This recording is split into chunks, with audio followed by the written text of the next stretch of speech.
Play করছো? এই, it's okay, it's okay. ওঠো ওঠো। না না কিচ্ছু না। মামা ক্ল্যাপ ক্ল্যাপ করো তো একটু, clap clap clap clap clap.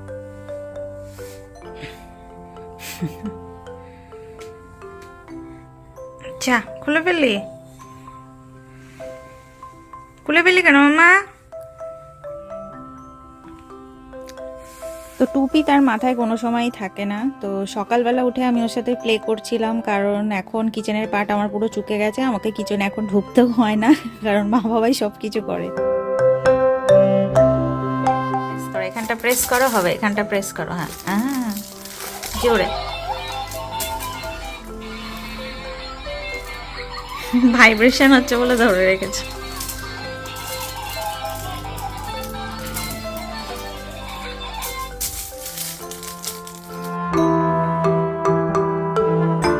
তো একটু পরেই আমরা বেরিয়ে পড়বো। কোনো প্রি প্ল্যানিং ছিল না আজকে আসলে, কারণ আমি কিছুদিন আগে দেখেছিলাম আজকে একটু ক্লাউডি থাকবে, তার জন্য আমরা ঠিক করেছিলাম যে এই উইকেন্ডে হয়তো বেরোবো না। তো ঘুম থেকে উঠে দেখছি না, ওয়েদার চেঞ্জ হয়ে গেছে, পুরো সানি ডে। তো সানি ডে ছাড়া যাবে না, ওই জন্য আমরা চটজলদি প্ল্যান করলাম যে আমরা ঘুরতে যাব। তো একটু পরে খেয়ে দেই আমরা বেরিয়ে পড়বো।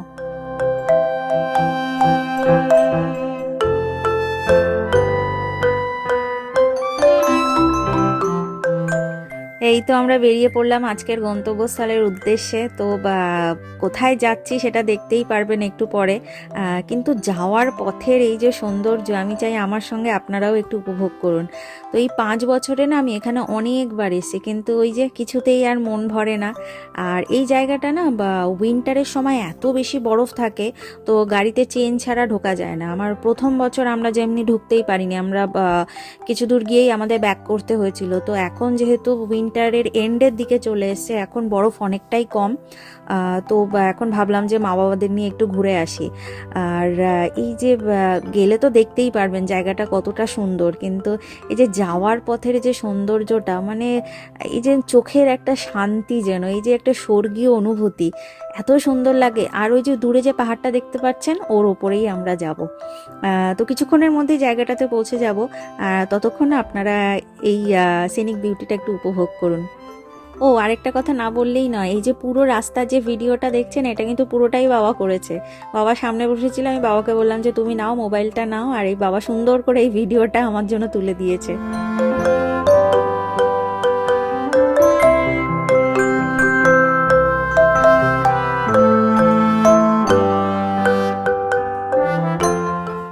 পৌঁছে গেছে আমাদের গন্তব্যস্থলে। তো আমরা যেখানে এসছি এটা হচ্ছে একটা স্কিং এরিয়া। এখানে ছোটরা বড়রা সবাই এখানে স্কিং শিখতে আসে, আর প্রফেশনালরা তো অবশ্যই আসে।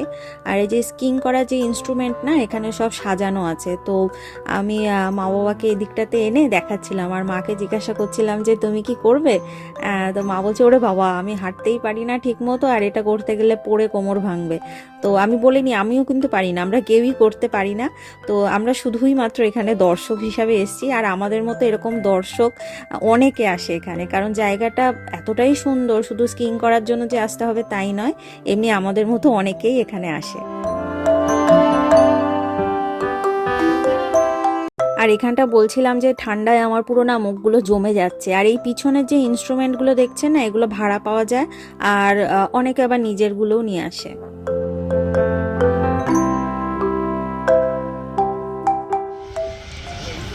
আমরা চলে এসেছি স্টিভেন পাসে। কি ঠান্ডা আজকে।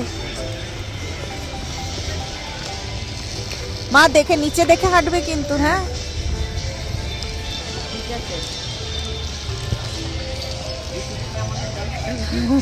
না না, বেশি কেন নামবে না। এই যে মা আসছে, আমি মাকে বললাম দেখে এসো। বাবা কোথায়? না না, তুমি পিছনে তাকিও না, তুমি এসো, পড়ে যাবে। বাবা ঠিক চলে আসবে। বাবা মনে হয় ফোনের কিছু করতে গেছে। তুমি এখান দিয়ে যাও, হাঁটো, আমি তোমাকে তুলি। মা হাই বলো। হাই। চলো আমরা এগোই। যখন এরা সামনে আসবে দাঁড়িয়ে পড়বে, এদের সাইড দিয়ে দেবে। হ্যাঁ ঠিক আছে।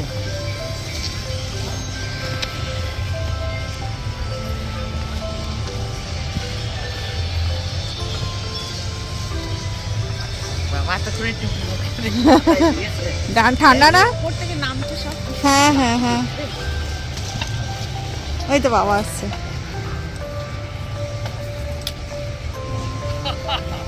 ঠান্ডা কিন্তু প্রচুর ঠান্ডা, ভীষণ ঠান্ডা। হাত জমে যাচ্ছে জমে যাচ্ছে। কিন্তু। গ্লাভসটা আনোনি? হ্যাঁ পকেটে। হ্যাঁ পকেটে।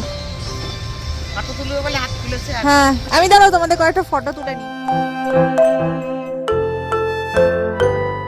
এখন আমি আর বাবা না একটু ওই দিকে এগিয়ে যাচ্ছিলাম। তো এটা হচ্ছে যে দিকটাতে স্কিং হয় তার ঠিক উল্টো দিকে। আর টুইটি, অভিষেক আর মা নিচে ছিল, কারণ টুইটিকে নিয়ে অতটা হাইক করা সম্ভব নয়। তো আমি ভাবলাম আমি আর বাবাই ওই দিকটা একটু বাবাকে আর কি দেখিয়ে আনি। একটু এগিয়ে গেলেই দেখতে পারবেন যে বরফ কি ভয়ঙ্কর আকার নিয়েছে। আর এটা না আমরা একটা ব্রিজের ওপর দিয়ে যাচ্ছি, আর এই যে ব্রিজের নিচেটা দেখুন এত বরফ জমেছে, মানে অলমোস্ট ব্রিজটা ছুঁই ছুঁই করছে। কিন্তু একটু এগিয়ে গেলেই দেখবেন বাড়িগুলো পর্যন্ত বরফের তলায় চাপা পড়ে গেছে।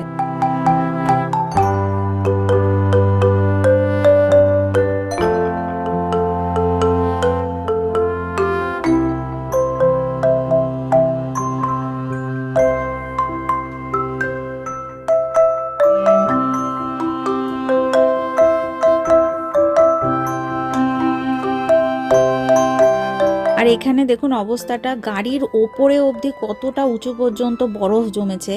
কিন্তু এই যে রাস্তাগুলো দেখছেন না, এগুলো বরফ কাটার এক ধরনের গাড়ি থাকে, সেগুলো দিয়ে এই রাস্তার বরফগুলোকে কেটে সমান করে দেওয়া হয়, যাতে অ্যাটলিস্ট গাড়িগুলো পাস করতে পারে। বাবা ওখানে গিয়ে একটা ঘুষি মারো, ঘুষি মারো। ইয়া শক্ত, ওপরটা নরম হবে। হ্যাঁ তুলো তুলো করো করো করো, ওপরটা নরম তুলো পুরো একদম। তুমি বরফ হাতে নাও, আমি একটা ছবি তুলবো তোমার। হ্যাঁ ছোড়ো। পেজা তুলো একদম পেজা কি তুলো। সফট। সফট মানে কোনো ওজন নেই, না হালকা একদম। চলো আর একটু যাই, চলো ওইখানটা না।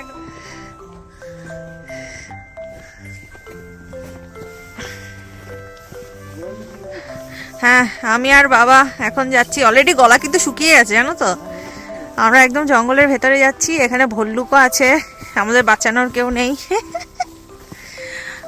মাকে, মামুনকে, অভিষেককে রেখে এসেছি। অভিষেক মামুনকে দেখছে, দেখেছে এইটুকুই কিন্তু হাঁপিয়ে যাচ্ছি। হ্যাঁ ওই মাথাটা পর্যন্ত গিয়ে চলে আসবো, ওখানে একটা দারুণ ভিউ আছে। এই যে গাড়ি একজন পরিষ্কার করেছে, অন্যদের সব গাড়ি চাপা পড়ে আছে। সত্যি বাড়ির সিঁড়ি, সিঁড়ি এখানে সিঁড়ি পরিষ্কার করেছে, হাত লাগিয়ে রেখেছে, এটা দিয়ে পরিষ্কার করেছে। অপূর্ব। আমার মুখ দেখা যাচ্ছে? হ্যাঁ একটু আগে বাবা পড়েছে, এখন আমি পড়লাম, কিন্তু ক্যামেরা অন ছিল না বলে তোলা হলো না। এবার কেন পড়ছিস? আবার পড়ছি না, আবার পড়ছি। কারণটা আমি দেখাচ্ছি। ওপরটা তো হালকা বরফ আছে, আর এই দেখো কেন পড়বে না, ভিতরটা দেখো পুরো বরফ শক্ত হয়ে পুরো একদম স্লিপ হয়ে গেছে। এই যে দেখো বাবা, এটা ক্লোজ এনে দেখো একটু, এই তো এই জায়গাটা ক্লোজ দেখো, এই যে দেখেছো কিভাবে স্লিপ। এই কারণে পড়ছি আমরা। ওপরটা এরকম আছে তো বোঝা যাচ্ছে না, ভিতরে কিন্তু তলায় একেবারে শক্ত স্লিপারি। হ্যাঁ হ্যাঁ হ্যাঁ, সেই হিমবাহ যেটাকে বলে, স্টোন হয়ে আছে, বরফের স্টোন, বরফের স্টোন। বলে। আমি সঠিক ওয়ার্ডটা চলো হাত কাট। আমাদের স্নো বুট পরা, কিচ্ছু লাভ হচ্ছে না। বাবা একবার পড়লো, আমি একবার পড়ে গেছি, আরেকবার পড়ে যাচ্ছিলাম অলমোস্ট। চলো আমরা এবার এগোই, কারণ আমরা এরপর আরো অনেক জায়গায় ঘুরতে যাব। আরেকবার আমি এখানে একটা পাঞ্চ মারবো, সেটা দেখো। এই কতটা ঢুকে গেছিলি, দেখো কতটা হাত ঢুকে গেছে তোর। এরপরে আরো অনেক আছে। হ্যাঁ চলো চলো চলো চলো চলো চলো। সত্যি। উপরে আরেকটা করে। আর আমি ব্রিটিশের এই বাড়িগুলোতে হিটিং সিস্টেমও নেই, আমি জানি না, কাঠ জ্বালিয়ে রাখে ভেতরে, জানো তো। প্রত্যেকটা গাড়ি বরফের তলায়, প্রত্যেকের বাড়ির সামনের গাড়ি বরফের তলায়। গাড়ি আসছে না কোন পাশ থেকে? চলে এসো এদিকে। এই গাড়িগুলোর অবস্থা দেখো, এটা গাড়ি কে বলবে, এই বাড়িটার অবস্থা দেখো, চূড়াটা রয়েছে। আচ্ছা এই গাড়িগুলো নিয়ে যাবে কি করে? কে পরিষ্কার করবে আর কি, 2 ঘন্টা লাগবে। এখানে এখানে অনেক গাড়ি, এই প্রত্যেকটা নিচে গাড়ি। এই গাড়িগুলো সব কি অবস্থা বরফের তলায়। হ্যাঁ, প্রত্যেকটা বরফের তলায়। এই স্লিপ কাটলো একটুখানি পায়। হ্যাঁ কাটছে, ভালো মতোই স্লিপ কাটছে। ফায়ার স্টেশন ঢুকে গেছে। গাড়ি, প্রত্যেকের বাড়ির গাড়ি বরফের তলায়। এখানে মানুষ বাস করে।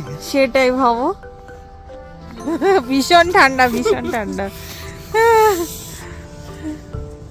তুমি গ্লাভস পরে নাও। হ্যাঁ হ্যাঁ করছি।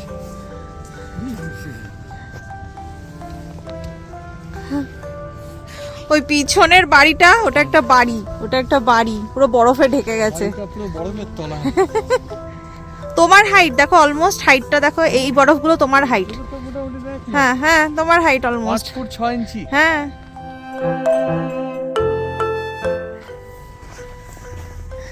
মা সব মিস করলো, কিছু করার নেই, মা হাঁটতে পারতো না। আজকের ভিডিওটা যদি অনি দেখে। আর এখানে না আমি বাবার হাতে মোবাইলটা ধরিয়ে দিয়েছিলাম, আর আমি বললাম যে তুমি আমার একটু ভিডিও করে নাও, আমি এখানটাতে বরফটাতে একটু মজা করে নিই। সেই আনন্দে মানে বরফের মধ্যে আমি কি যে করছিলাম পাগলামো। হ্যাঁ কাছে কাছে। পুরো কি অবস্থা,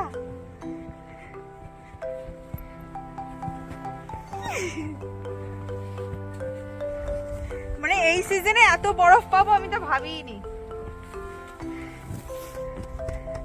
লাকি, তোমরা লাকি পেয়ে গেলে। ইয়েস, খাওয়া যাবে। হ্যাঁ খাওয়া তো যাবে, খাওয়া তো আর যাবে। বাচ্চাগুলোকে দেখেছিলাম খেতে। না খেতে তো খাওয়া যেতেই পারে। দেখো মানে আমার থেকে হাইট বেশি হবে, এটা হ্যাঁ, তো উঁচুতে তাই তো, দাঁড়িয়ে আছে, তাই আমি তো। যদি নিচেতে দাঁড়াই হ্যাঁ, আমার থেকে হাইট বেশি হবে। অবশ্যই। দাঁড়িয়ে আছি 30-40 ফিট বরফের ওপরে, হ্যাঁ, হ্যাঁ। আর গায়ে শরীরের পাশেও 6 ফিট 7 ফিট হাইটের। বাড়িটা- 7 ফিট তার এটা চেয়ে বেশি বাড়িটার- আছে। এটা বাড়িটার ব্যালকনি, দেখতে পাচ্ছ? হ্যাঁ, ব্যালকনির উপরে আর কিছু নেই। নেই। চলো বাবা যাই। চলো। ও আমার এটা ওয়াটারপ্রুফ। হ্যাঁ ওয়াটারপ্রুফ তো? ওয়াটারপ্রুফ ঢুকছে না। বন্ধ কর। বন্ধ করে তোমার পকেটে ঢুকিয়ে দাও। ওই এন্ড পর্যন্ত গিয়েই না আমরা ফিরে এসেছি, কারণ আমরা হাঁপিয়ে গেছিলাম। অনেক দিন হাইকিং করা হয় না, অলমোস্ট 1 বছর না 1.5 বছর হলো আমি হাইকিং করি না, তো অভ্যাসটা চলে গেছে, একটু হাঁটলেই যেন হাঁপিয়ে যাই। তো আমি আর বাবা ওইটুকু পর্যন্ত হেঁটে তারপরে আর টুইটিও একা ছিল, যদি কাঁদে সেটা টেনশন হচ্ছিল, যদিও কাঁদেনি, কিন্তু মনের মধ্যে হচ্ছিল যদি কাঁদে কাঁদে, তো সেই জন্য আমরা ওইটুকু গিয়েই আবার ফেরত চলে এসেছিলাম। ওনার পায়ে চোট লেগেছে বলে ওনাকে ওভাবে নিয়ে যাওয়া হচ্ছে রেড ক্রস থেকে।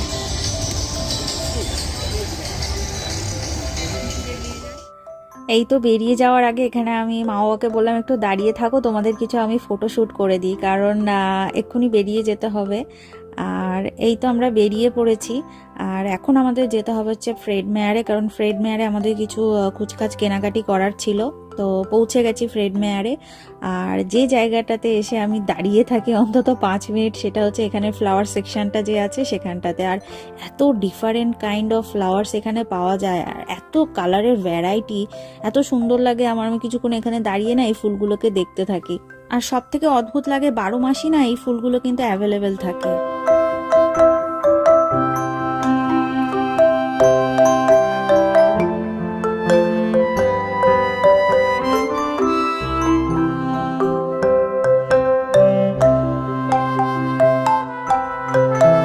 আর এই যে চারিদিকে কিন্তু ভ্যালেন্টাইন্স ডে ডেকোরেশন মানে জোর কদমে শুরু হয়ে গেছে, কারণ 14 তারিখ আর বেশি দিন দেরি নেই।